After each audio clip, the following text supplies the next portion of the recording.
The cafeteria at Pearson Co. gleamed like a hotel lobby. Glass walls, marble floors, the faint hiss of espresso machines blending with polite conversation. Emma Carter sat near the corner, clutching a resume folder she had already read 10 times. This was the biggest interview of her life. Her palms were damp. Her heart beat steady only because she forced it to be. She adjusted her skirt, unaware that a small gold sticker reading "Thank you" had stuck to the back of it. Probably from the charity flyer she'd been holding earlier. The sticker caught the light each time she moved, invisible to her but not to others. A man a few tables away noticed it.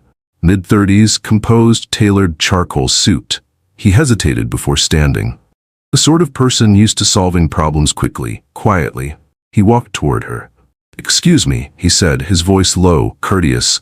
"I thank you." Emma turned, startled. The stranger gestured faintly toward her chair, trying to keep his tone gentle. "Wait, there's something." He reached to remove the sticker before she could misunderstand. But she did. Her hand came up faster than thought. Slap! The sound cracked through the cafeteria like a gunshot. Conversation stopped mid-sentence. Forks froze in midair. The man didn't move, just blinked once, the shock almost imperceptible. Emma's eyes widened. Oh my God! Her face burned red as realization dawned. The tiny sticker, glimmering between his fingers, proof of her mistake. I thought you were." He raised a hand, not angry, just stunned. "It's fine." His tone was calm, but the silence around them wasn't. From nearby tables, whispers bloomed like wildfire. Did she just slap him? Who is he? Emma mumbled an apology, grabbed her coffee, and fled toward the restroom. Her reflection in the mirror looked like someone she didn't recognize, flushed, wild-eyed, completely mortified. She dabbed her face with a paper towel, forcing a shaky laugh. "Good job, Emma," she muttered under her breath. First impression of the year. Outside, the cafeteria returned to its hum. The one pair of eyes still watched the door she disappeared through. Eyes that were neither angry nor amused, just quietly assessing. 2 hours later, the same eyes were waiting behind a glass wall in a corner office 20 floors up. "Next candidate, please," said the HR coordinator. Emma took a breath, smoothed her hair, and walked in. She froze. Sitting across the sleek desk was the man from the cafeteria, the one she'd slapped. For a heartbeat, the world shrank to the sound of the air conditioner. He didn't speak immediately. He simply looked at her resume, then back up, his expression unreadable. "Miss Carter," he said evenly, "please, have a seat." Her knees felt weak. "Sir, I think there's been..." He raised a hand. "Let's start with what you can bring to this company." His tone was polite, but cool, the professional calm of someone entirely in control. Emma tried to answer, but every word tangled. She mentioned her degree, her experience at a small logistics firm, her strengths in organization, but her voice quivered with the memory of that slap. He listened without interruption, pen tapping once against his notepad, precise, rhythmic. When it was over, he closed the folder. "Thank you, Miss Carter," he said. "That will be all." No warmth, no malice, just finality. She nodded, gathered her papers, and left the room, trying to keep her dignity intact. The HR assistant gave her a sympathetic look that said everything. By the time Emma reached the elevator, her rejection felt inevitable. Her phone buzzed before she even got to the parking lot. Subject: interview outcome. Body: thank you for your time, but we have decided to move forward with another candidate. She laughed under her breath. A short, hollow sound. "Thank you." Huh? Fitting. The automatic doors hissed open to the gray drizzle outside. She walked through it without an umbrella, the company tower looming behind her like a mirror of every wrong turn she'd ever made. What she didn't see was the man in the top-floor office watching from behind the tinted glass, still holding the resume she'd left behind, his thumb resting on the word, assistant. That night, Emma sat in her small apartment, surrounded by silence. The hum of her fridge was the only sound. Her laptop screen glowed faintly, showing job listings she'd already applied to.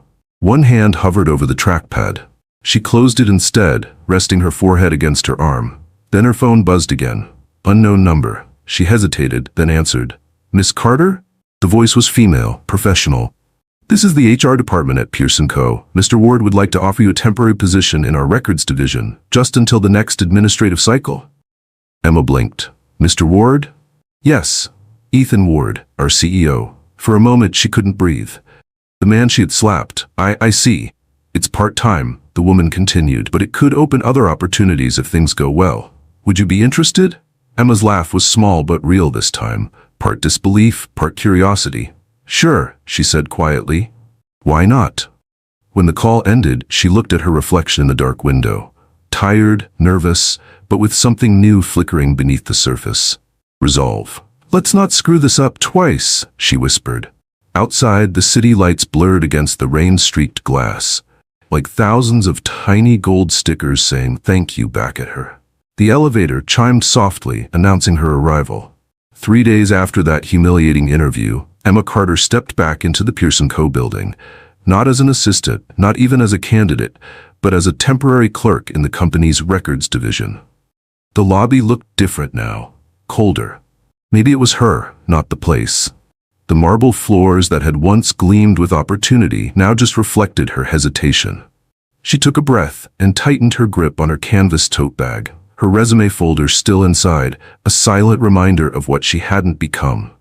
The HR coordinator greeted her with professional warmth, the kind reserved for temp hires. Welcome back, Miss Carter. You'll be working downstairs, archives level. It's quiet there. The subtext was clear. Out of sight, out of mind. Emma nodded. That's fine. She didn't ask why the CEO had offered her this. She wasn't sure she wanted to know. The elevator doors opened to a narrow corridor lined with gray walls and the faint hum of fluorescent lights. Records division wasn't glamorous, it was the basement of corporate ambition. Rows of metal shelves, boxes labeled with fiscal years, and a single long desk occupied by 2 employees who barely looked up as she entered. One of them, a tall woman with silver glasses, gave her a polite nod. You're the new temp? Yes. Emma Carter. Welcome to the paper graveyard, the woman said with a faint smile. Printers jam here more than people talk. Emma managed a soft laugh, half from nerves. She took her seat at the far end, beside a stack of unopened files taller than her computer monitor. When she powered on the system, an error message blinked. She restarted twice before it worked. Her reflection stared back at her in the black screen for a moment, tired eyes, a quiet determination beneath the shame. She whispered, just keep your head down, do the work, no mistakes. In the executive floor, 20 stories higher, Ethan Ward sat in his office reviewing quarterly projections. His assistant entered with a quiet knock. Mr. Ward, the new temp started this morning. Emma Carter. He looked up briefly. Good. She's been assigned to the records division as you requested. He nodded once, eyes fixed on the digital spreadsheet in front of him. But as his assistant left, Ethan's gaze drifted toward the window, toward the faint reflection of himself against the skyline. That slap had echoed longer than it should have. Not because of pride, but because of what it revealed. That his presence had come to intimidate people. That somewhere along the climb to power, he'd forgotten how to be human. Still, he told himself this wasn't a charity gesture. It was a test. For her, and maybe for him.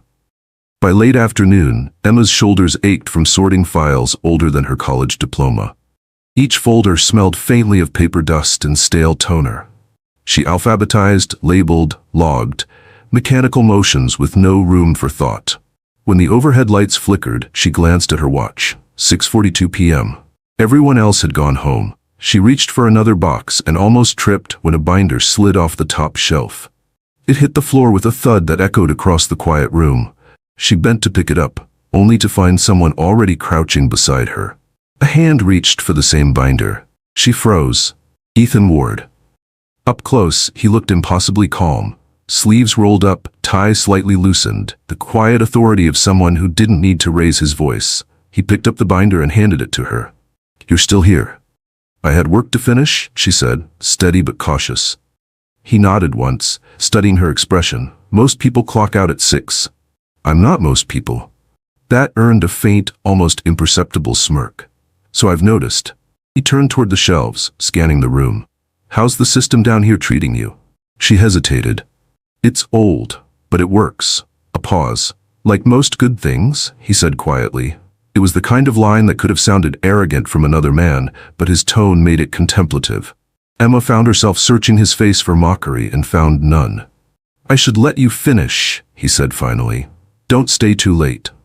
As he walked away, the faint scent of coffee lingered in his wake.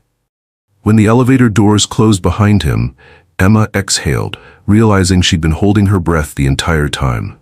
That night, back in her apartment, Emma powered up her laptop to check her temp schedule. Among the system notifications, one message stood out. From eward@pierceco.com. Subject follow-up. Her stomach tightened. She clicked. Miss Carter, I reviewed your work on the internal archive files today. You have an eye for detail and organization, both valuable traits here. Keep at it. Eward. She stared at the screen for a long moment. No sarcasm, no hidden jab, just acknowledgement. It shouldn't have meant anything, but it did. She typed a short reply, thank you, sir. I'll do my best. Then deleted it. Typed again, noted. Deleted that too. Finally, she closed the laptop, deciding silence was safer. The next morning, she arrived earlier than anyone else. The halls smelled of fresh coffee and cleaning solvent. Her workstation light flickered on as she booted the computer. Beside the keyboard sat a small paper cup, hot, untouched, no note attached, just steam curling in the quiet air. Emma looked around the empty room. No one there. She smiled, the smallest hint of one, and sat down to work. The next few days passed like slow-moving film reels, fluorescent light, paper dust, and the rhythmic click of keyboards echoing through the basement. Emma had learned to tune out everything except the hum of the ventilation system. Each morning she arrived earlier than anyone else. Each night she left later. She'd stopped thinking about the slap, the embarrassment, or even the rejection email that followed. But every time she sat down at her desk, the memory of that paper cup of coffee, still warm, still unexplained, whispered that maybe she wasn't invisible after all. Morning sunshine, called Lila, her coworker with the silver glasses, as Emma logged in. Morning, Emma replied, faint smile. Lila glanced at her stack of files. You're making us look bad. Nobody finishes that much by week's end. Emma shrugged. It's quieter when I work alone. Lila smirked. Careful, that's how they trap you here forever. By noon, Emma had fallen into rhythm. Scan, tag, file, repeat. But she noticed something. Small patterns no one else seemed to care about. Misfiled contracts, duplicate entries. Each time she corrected one, she made a mental note. The system wasn't broken, just neglected. And somehow, fixing it felt like rebuilding a small piece of her own dignity. Late afternoon, the basement door opened with a hiss of hydraulic air. Footsteps, polished, steady. Ethan Ward appeared again, crisp as ever, a folder in hand. The room shifted instantly. Lila straightened, someone minimized their solitaire window. Mr. Ward, Lila greeted quickly. Good afternoon, he replied, scanning the room before his gaze found Emma. He approached her desk. I need the 2018 vendor files, he said simply. They're under logistics, archive B, top shelf, Emma answered before he finished. But that index hasn't been updated since March. He paused, one eyebrow slightly raised. You've been through those? Yes, the digital log doesn't match the hard copies. I've been cross-referencing. For a second, his expression softened, approval flickering beneath the surface. Good, he said. Keep doing that. He retrieved the folder but didn't walk away. Instead, he looked around the dimly lit space. When was the last time anyone from upper management came down here? He asked quietly. Lila laughed under her breath. Never, sir. We're like the company's basement ghosts. Ethan gave a small nod, half amused, half thoughtful, and left without another word. When the door closed, Lila exhaled dramatically. Was that the Ethan Ward? The Ethan Ward you? Yes, Emma cut in quickly. Please don't finish that sentence, Lila grinned. Okay, but he definitely remembered you? You could feel it? Emma ignored her, focusing on her screen. But the truth was, Lila wasn't wrong. She had felt it, that slight shift in air pressure, the invisible thread of awareness neither of them wanted to tug. Later that night, while cataloging, Emma noticed something odd. A set of financial reports marked confidential, CEO review, only had been misfiled in a random archive box. She hesitated, tempted to ignore it, but the document's cover bore Ethan Ward's digital signature. Her instincts as an organized person, and maybe as someone trying to redeem herself, overrode her fear. She sent a short message through the internal mail system. Subject: misfiled records, flagged for review. Body: found a set of restricted files in Archive B Section 4, likely misplaced during the digital transfer, refiled correctly. E. Carter.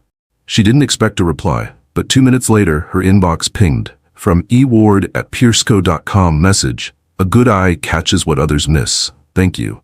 EW. Emma read it twice, then 3 times. A warmth spread in her chest that had nothing to do with recognition and everything to do with being seen. The next morning, she caught the elevator just as the doors were closing and walked straight into him. "Good morning," Ethan said, holding the door open. "Morning," she murmured, pressing the button for the basement. He was heading up, she was going down. The moment stretched, silent, awkward but charged. "About that report," he began. "You caught an error my entire analytics team missed." Emma blinked. "I just noticed the naming mismatch." "That's exactly what they should have noticed," he said simply. "Good work." The doors slid open at the lobby floor. Before stepping out, he added, "Details matter. You have a talent for them. Don't waste it down there forever." Then he was gone. She stood frozen, the elevator doors closing again, carrying her downward. For the first time, the basement didn't feel like punishment. It felt like potential. That night, while sorting the last stack, the lights flickered. Motion sensors trying to save electricity. She waved a hand, and they blinked back on. Her phone buzzed, a text from an unknown number. "Don't forget to go home before midnight." Emma frowned. How did he even get my number? But when she glanced at the clock, 11:42 p.m., she couldn't help but smile. She powered down the system, grabbed her coat, and left. As she exited, she passed the glass atrium. From above, through the darkened executive windows, a single office light still glowed. She didn't have to guess whose. Morning crept into the city like watercolor light. Soft, uncertain. Inside Pierce & Co., the world woke to the scent of fresh espresso and printer ink. Emma arrived before sunrise, as usual. Her reflection passed through the glass doors, tired, determined, and a little braver than yesterday. The records division was still and dim. She hung her coat, powered up her computer, and sipped from the same plain paper cup of coffee she now brought for herself, though part of her still half expected to find one waiting. Upstairs, Ethan Ward stood at his window, tie still undone. Below, through 20 floors of glass and steel, he could just make out the faint glow from the basement windows. He admired persistence. He'd built an empire on it. But what unsettled him about Emma Carter wasn't her work ethic, it was her quiet refusal to shrink. Most people avoided him. She didn't. She feared him once. Yes, that slap proved it. But she hadn't begged, apologized, or flattered. She simply worked. And that, more than anything, got under his skin.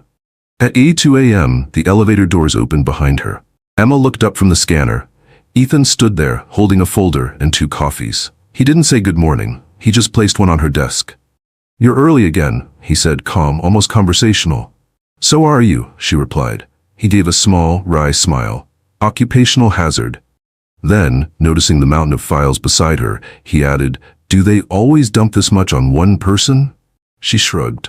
"Probably figured I owed the company a few hours after the incident." He froze just long enough for her to notice. Then, quietly, "You mean the slap?" She swallowed. "Yes, sir." For a moment, silence settled between them. Not heavy, just human. Then he surprised her. "It was a good one," he said simply. "Precise. Didn't even leave a mark." She blinked, startled into a laugh. "That's not exactly a compliment." He shrugged, the ghost of humor softening his face. "Could have been worse. You could have missed." The laugh that escaped her was small but real. For the first time, they both smiled at the same moment. He watched her type a note into the database. Her movements were quick, efficient, focused. "What were you doing before this?" he asked. "I was an administrative assistant at a logistics firm," she replied. "Small place, family run." "Why leave?" "They closed." He nodded, eyes lowering to her hands. Ink smudge on one knuckle, nails clean, unpolished. A worker's hands, not a dreamer's. "You deserve a better position than this," he said. She shook her head. "Maybe this is what I need. Somewhere quiet, no spotlights." He studied her for a moment longer. "Spotlights don't create people, Miss Carter. They just show who's already there." He left her with that, a sentence that stayed long after his footsteps faded. That evening, rain turned the city into glass. Thunder rolled low and distant, while Emma stayed late, finalizing the month's backlog. At 9:10 p.m., the power flickered. The overhead lights blinked out, leaving only the glow of her monitor and the dim green exit sign. She stood, stretching her stiff shoulders, and heard footsteps again. She turned. Ethan was standing by the door, umbrella dripping, suit damp from the storm. "Still here?" he asked. "Someone's got to finish the 2018 records." He glanced at the dark ceiling. "You work well in blackouts?" "I adapt." That answer made him smile, faint but genuine. He took off his jacket, draped it over the back of a chair, and rolled up his sleeves. "Show me how to help." Her eyes widened. "You're serious? Don't worry, I can alphabetize." For the next 20 minutes, they worked side by side under the soft light of her monitor, the CEO and the temp, sorting paper in silence. Outside, rain hammered the windows. Inside, time seemed to slow, steady, almost comfortable. When the lights finally flickered back on, she caught him watching her. Not in authority, but curiosity. "What?" she asked softly. He shook his head. "Nothing. Just realizing I haven't worked this quietly in years." She smiled. "Maybe you should visit the basement more often." He chuckled under his breath. "Maybe I will." When she finally stood to leave, he handed her his jacket. "You forgot this," she said. "Keep it," he replied. "You'll need it more than I do. It's still raining." Before she could argue, he was already gone, the door closing softly behind him. She stared at the jacket for a long moment before slipping it on. The fabric was still warm, faintly scented of cedar and coffee. She stepped outside into the night. The rain had softened to mist. City lights blurred through it like watercolor strokes. And for the first time since that humiliating slap, Emma Carter smiled. Not out of defiance, not from pride, but from something gentler. Something like beginning again. The following week unfolded like a quiet current, steady on the surface, charged underneath. Emma filed, sorted, typed, smiled when spoken to, and kept her distance. But distance meant little when every morning brought the same sound. The elevator opening, Ethan Ward stepping out with 2 coffees in hand. He never explained. She never asked. Somehow that unspoken rhythm became the safest language between them. By Tuesday, the whispers had started. "He's been down there every day," Lila murmured while logging invoices. "Since when does the CEO check records in person?" Emma didn't look up. "Maybe he likes paper dust." "Or maybe he likes you," Lila said, smirking. Emma shot her a warning look. "Don't start." But she couldn't deny it. His visits were becoming impossible to ignore. Sometimes he'd stand quietly behind her, reading over a file. Other times he'd bring up small talk about logistic systems, or mention how inefficient the filing network was. "We'll fix that someday," he'd say absently, like a man half talking to himself. Each time his tone was calm, precise, but softer now, as though the slap that had once drawn a line between them had somehow erased one instead. On Wednesday, she caught him waiting by the copier. He looked up from his phone. "I had a question about that audit trail you mentioned." "Which one?" she asked. "The old supplier contracts. You said there were inconsistencies?" "Yes. The older database shows missing entries between 2017 and 2019, likely from a transfer bug. I'm rebuilding it manually." He nodded, studying her in that analytical way of his. "You've been doing all that alone?" She hesitated. "Mostly." Ethan's tone softened. "Then I owe you coffee again." Her lips parted, surprise flickering before she caught herself. "You don't owe me anything." He tilted his head. "That's debatable." The elevator doors opened just then, and he stepped in. Before the doors closed, he added quietly, "You might want to take a break once in a while. People who work this hard usually have something to prove." The words lingered long after he was gone. That evening, rain streaked the windows again. A déjà vu she couldn't quite name. The fluorescent lights buzzed softly, reflecting in puddles along the hallway. Emma finished logging the last of her reports and leaned back, rubbing her temples. Her reflection in the dark monitor looked older somehow.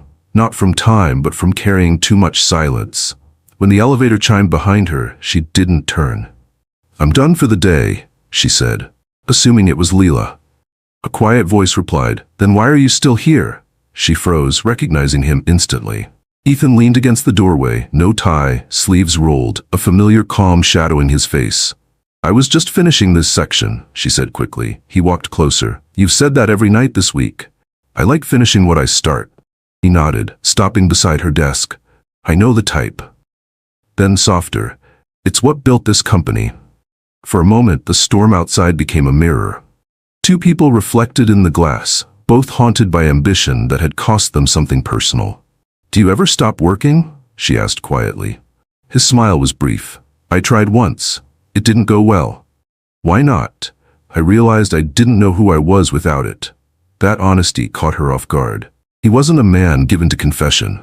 Maybe that's why you come down here, she said after a pause, to remember what it's like to build things by hand. He looked at her, a long, searching look, then said softly, maybe. Neither spoke after that. The silence wasn't uncomfortable this time. It hummed between them, steady as the rain. When she finally shut down her computer, he stepped forward, wordless, and picked up the heavy archive box she'd been reaching for. I'll take that, he said simply. She followed him toward the elevator, unsure why her heart was beating so fast. When the doors closed, she found herself standing beside him in the faint hum of machinery and the smell of rain-soaked wool. She didn't speak, neither did he. But in that moment, she realized silence could say more than any apology ever could. As the elevator opened, he turned slightly toward her. Emma, he said quietly this time, her name deliberate, careful. She looked up. Yes? I was wrong about something, he said. About what? He hesitated, then with a faint half smile. That slap? Maybe I deserved it. Before she could respond, the doors slid shut again, leaving her standing alone in the hallway, jacket over her arm, pulse still racing. Outside, the rain had stopped. Inside, something else had started. Rumors move faster than facts inside glass buildings. By the end of the week, the whispers that started in the basement had reached the 17th floor. Ward's been spending time downstairs? With the new girl? Must be something about her. Emma didn't have to hear every word. She could feel them. The glances, the sudden quiet whenever she entered the room, and the way laughter seemed to fade just a second too late. Friday morning, she stood alone in the elevator, folder pressed against her chest. As the doors opened on the executive floor, two assistants stepped in, mid-conversation. I'm telling you, I saw him hand her coffee himself. No way, Ethan Ward doesn't even carry his own lunch. Maybe she's related to someone. Or maybe. The sentence died when they realized she was there. Emma kept her eyes fixed on the panel lights. The doors opened on the basement, and she stepped out without a word. She could still feel their stares long after the elevator closed. Downstairs, the air felt heavier, or maybe that was just her. She opened the blinds a little wider, letting the morning light in. Lila noticed.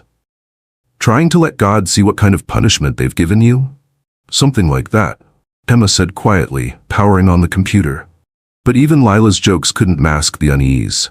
By noon, 3 people had stopped by with urgent files that somehow required Ethan Ward's initials, the same initials they knew she now had access to. It was subtle, petty, and completely human. At 3 p.m., the elevator doors opened again. Ethan stepped out, casual, no tie, sleeves rolled. He carried 2 cups of coffee, as always. The room fell silent. He seemed to sense it immediately, his gaze flicking across the staff before settling on her. Miss Carter, he said evenly, could I see the updated vendor archive? Her heart pounded, but she kept her tone steady. Yes, sir. I have it right here. He accepted the folder. Good, let's review it upstairs. Lila's eyebrows shot up. Upstairs? Ethan didn't flinch. Is that a problem? No, sir, Lila said quickly, returning to her screen. Emma followed him to the elevator under a dozen silent eyes. The elevator doors opened to a space that looked like a different world. Quiet, expansive, flooded with afternoon light. Floor-to-ceiling windows framed the city skyline like a painting. Ethan gestured toward the conference room. In here. She hesitated at the threshold, feeling the weight of the glass walls, the muted footsteps of people who earned 10 times her salary. He noticed. You can breathe, he said softly. They're just people with better desks. It was meant as a joke, but something in his tone made her look up. He wasn't teasing. He was reassuring. They reviewed the files in silence for a few minutes. His questions were sharp, efficient, but she answered each with quiet precision. When they finished, he leaned back, studying her expression. You're handling this well, he said. Handling what? The noise, the looks. Her breath caught. So you've heard. I hear everything, he replied, and I don't like what I've heard. She folded her hands. It's fine. I've had worse. He shook and have to. For a long moment, neither spoke. Outside, clouds drifted across the city like slow ships. Then Ethan said quietly, For what it's worth, I don't care what they say. Emma exhaled. You should. You're the CEO. He smiled faintly. and you're the one person in this building who doesn't treat me like one." That landed heavier than she expected. She looked away. "That's because you're human." He studied her for a long time before replying, "Most people forget that." When she returned to the basement, Lila was waiting. "So," she said, arms crossed, "you and the boss having a board meeting up there?" Emma shook her head. "He just wanted to review files." "Aha," Lila said, unconvinced. "You know how this looks, right?" "I know," Emma said, "and I don't care." But the truth was, she did care. Not because of what they said, but because of how easily it could be misunderstood. She didn't want to be another rumor in a company that ate its own stories for breakfast. She wanted to be respected. And if she was honest, though she'd never say it aloud, she wanted him to see her without pity or pretense. That night, as she packed up her desk, she noticed something new. A sticky note on her monitor. "Ignore the noise. The people who whisper have never built anything real." Emma smiled despite herself. Then she took the note, folded it once, and slipped it into her notebook. Outside, the city pulsed with Friday night life. Laughter, headlights, music. But inside the quiet basement, 2 cups of empty coffee sat side by side on the desk, steam long gone, but warmth still lingering. The city never really slept. Even at midnight, Pearson Co's glass tower glowed faintly against the Seattle skyline, a lighthouse of ambition that refused to dim. On the 21st floor, Ethan Ward sat alone in his office. The glow of his monitor cast pale light across the desk, where a half-drunk cup of coffee had gone cold hours ago. He'd finished his reports, signed approvals, and closed meetings that could have waited until morning.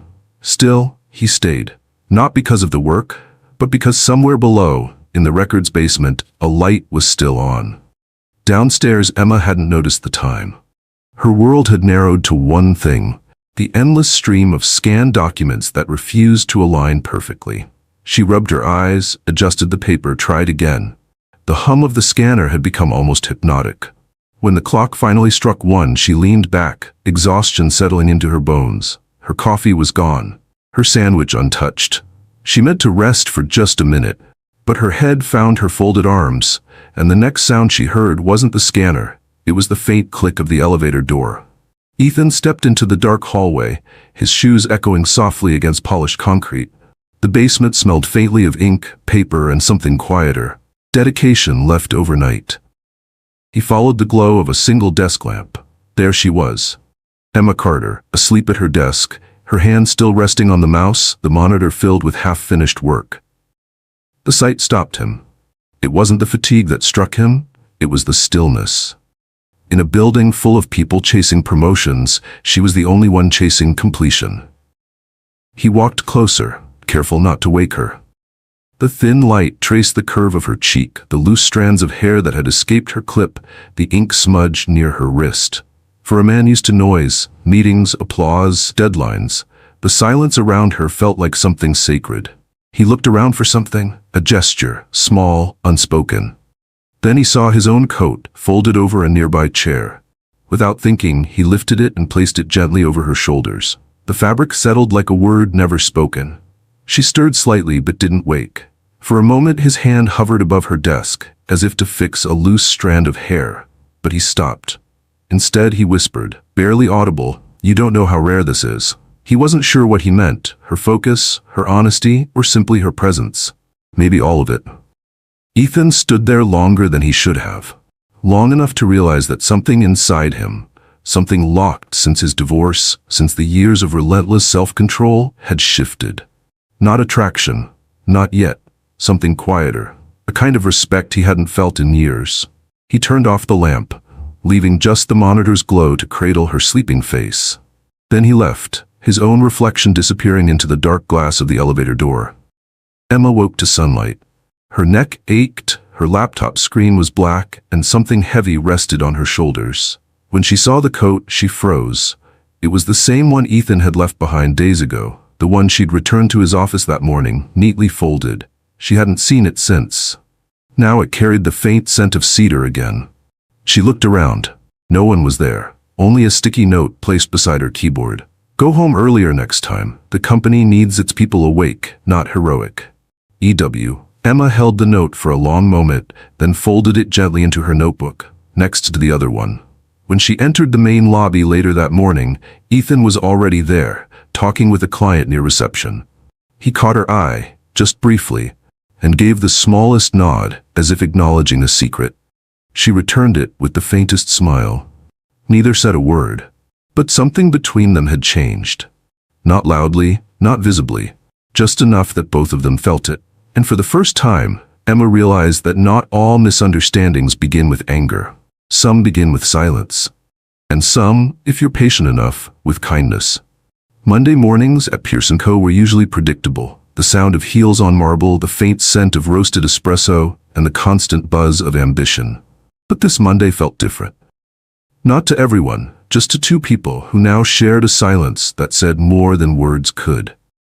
Emma arrived early. The sun had barely cleared the skyline, yet Ethan's office light was already on. When she stepped in to deliver the reports, he looked up from his screen.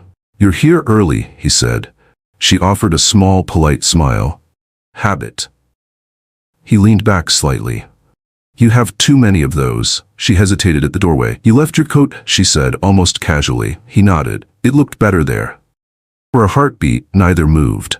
The air felt charged, fragile, and unspoken. Finally, she said softly, "Thank you." "For what?" "For not making me feel stupid for caring." He met her eyes. "Emma, if there were more people who cared like you do, this company wouldn't need fixing." The sentence lingered like warmth from a forgotten fire. By noon, the gossip machine had woken up again, as it always did. "She's been in his office twice this week. Maybe she's getting promoted. Maybe she's getting fired." Emma heard none of it.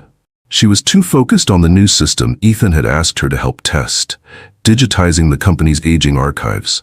He could have assigned it to anyone, but he hadn't. Now she found herself working between two worlds, the basement where she belonged and the glass offices above where she didn't. Every time she climbed those stairs, she told herself it was just work. Every time she saw him, she stopped believing it. That afternoon, he appeared beside her desk with a folder in hand. "I need your input on something," he said. She blinked. "My input?" "You're the only one who's actually touched these files," he replied, "and I don't trust anyone who signs off on data they've never seen." He placed a coffee beside her without comment. She didn't thank him. Not out of rudeness, but because it had become their language. As they reviewed the files, their hands brushed once, just barely, over a shared page. Neither looked up, but both felt it. When the work was done, Ethan closed the folder and said, "You know, people think leadership is about authority. It isn't." She glanced at him. "What is it then?" "Attention," he said. "To people. To the details no one else notices." Her voice softened. "You must have missed a lot then." He smiled faintly. "You don't hold back, do you? You hired me to be honest." "I did," he said, then after a pause, "and I don't regret it." Something flickered behind his words, an admission disguised as professionalism. Emma looked away, pretending to sort the files. "Careful, Mr. Ward. That almost sounded like a compliment." "It was," he said. "Almost." Their laughter, soft, genuine, startled them both. The following days blurred together, a rhythm they hadn't planned but couldn't ignore. Emails turned into hallway check-ins. Check-ins became working lunches. Working lunches turned into quiet conversations that didn't need to end. It wasn't romance. Not yet. It was something more dangerous. Understanding. One evening, as Emma was about to leave, she caught Ethan standing by the window, looking out at the skyline. He spoke without turning. "Do you ever think about leaving this place?" She frowned. "The company?" "No, the life you built before you knew who you really were." She hesitated, then answered truthfully, "All the time." He nodded, eyes still on the city. "That's how I ended up here, trying to prove to everyone that success means control." "And does it?" He turned then, his expression stripped of all pretense. "No, it means isolation. I just didn't realize it soon enough." The honesty hung in the air, heavy, raw, unexpected. Emma didn't know what to say, so she didn't. She simply stood beside him, the city lights reflecting across the glass, their silhouettes nearly touching. When she finally gathered her bag, she noticed something on her desk. A small black notebook, new, unmarked. She opened it. Inside, a single note written in careful script, "For when the world gets too loud." Beneath the line was a single hand-drawn coffee cup. She laughed quietly, shaking her head. And though she couldn't explain it, the air in that office felt lighter than it had in years. Some shifts happen loudly, like glass shattering. Others happen in silence, invisible at first, until one day you realize everything has already moved. For Emma and Ethan, it began with something small, a phone call she tried to ignore. It was Thursday, nearly 7. Most of the building had gone dark except for the faint glow from the records office where Emma sat reviewing digital scans. Her phone buzzed once, twice, a name flashing across the screen, Ryan. She silenced it instinctively, but when it rang again, Ethan looked up from across the table. "Someone's persistent," he said lightly. She forced a smile. "It's just my boyfriend." Something subtle changed in his face. Not quite surprise, not quite disappointment, just a flicker, then gone. "Ah," he said simply, turning back to the screen. "I didn't realize you were seeing someone." "It's been a while," she said, her voice quiet. "He travels a lot." Ethan nodded, but the silence that followed carried a weight neither of them acknowledged. After that night, something shifted. Not dramatically, just enough that she felt it every time she walked into the room. Ethan was still polite, professional, composed, but the ease between them, the small glances, the quiet rhythm, had changed. Now he checked his watch more often. Now she spoke less. Even Lila noticed. "Did you two have a fight or something?" she asked one afternoon. Emma frowned. "He's my boss, not my—" She didn't finish the sentence. "Right," Lila said, not buying it. "But for a boss, he sure looked like someone who cared when you didn't show up for lunch." Emma busied herself with the copier. "You're imagining things." "Maybe," Lila said, smiling faintly. "Or maybe I'm just good at reading people." Emma didn't reply, because deep down she already knew Lila was right. That evening, Ethan walked past the break room and paused. Through the glass wall, he saw Emma on the phone, her back to him, her voice low. "I said I'm fine, Ryan. You don't need to worry." "Yes, I've been busy." "No, it's not." She stopped, closing her eyes briefly. "I'm just tired, that's all." Her tone wasn't defensive, just weary. He turned away before she noticed him, the echo of her words following him down the hall. He shouldn't care. He told himself that again and again, like an equation he couldn't balance. But logic had stopped working the day he saw her asleep at that desk. At the weekly staff briefing, Ethan barely spoke. He delegated. He nodded. He kept his voice even. But when Emma entered late, carrying reports, his attention shifted involuntarily. She caught the glance, brief, unreadable, and felt something twist inside her. When the meeting ended, he was gone before she could say a word. Only his pen remained on the table, his initials engraved in silver. She hesitated, then picked it up, intending to return it. But when she reached his office, the door was closed. Through the frosted glass, she could hear him speaking on the phone.